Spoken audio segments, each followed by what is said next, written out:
wabarakatuh. Perkenalkan, nama saya Farrosi.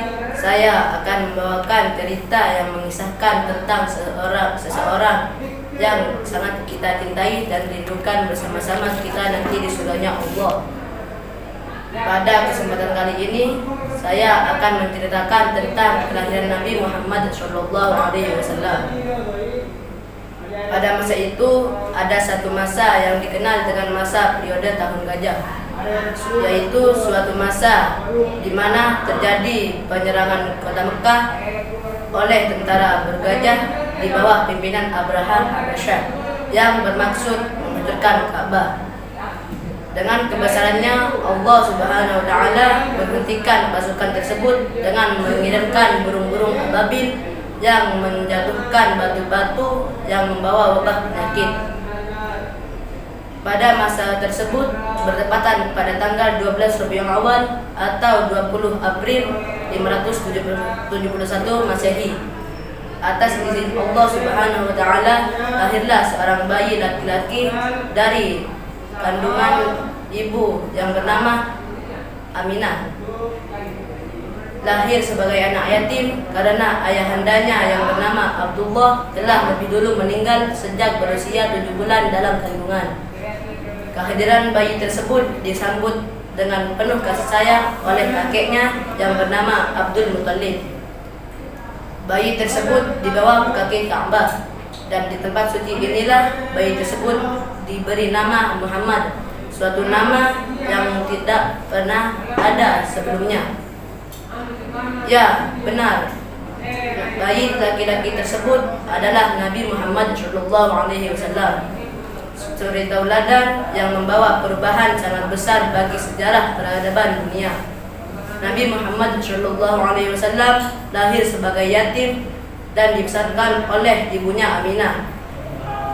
Hingga pada usia 6 tahun, ibunya sakit dan meninggal dunia di Al-Abwa, kampung di antara Mekah dan Madinah. Kemudian Nabi Muhammad SAW diasuh dan dibesarkan oleh Ummu Aiman, hamba perempuan bapak Rasulullah SAW, dan dibiayai oleh kakeknya. Namun umur kakeknya juga hanya sebentar. Pada usia 8 tahun, kakeknya meninggal dunia. Selanjutnya, Nabi Muhammad SAW diasuh, tumbuh, dan berkembang bersama pamannya Abu Thalib. Pada usia 40 tahun, Nabi Muhammad SAW menerima wahyu di Gua Hiro sebagai pelantikan menjadi Nabi dan Rasul akhir zaman. Rasulullah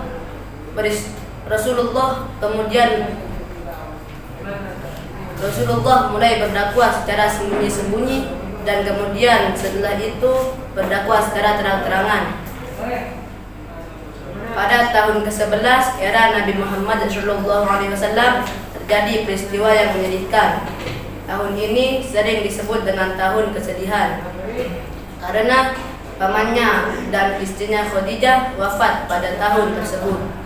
Setelah peristiwa tersebut, Allah kemudian mengutus malaikat Jibril untuk mendampingi Rasulullah dalam melakukan perjalanan dari Masjidil Haram ke Masjidil Aqsa yang disebut Isra, yang dimana setelah itu Rasulullah melakukan perjalanan kembali dari Masjidil Aqsa ke langit ketujuh yang disebut Mi'raj. Disitulah Rasulullah SAW mendapatkan perintah sholat 5 waktu yang wajib untuk seluruh umat Islam.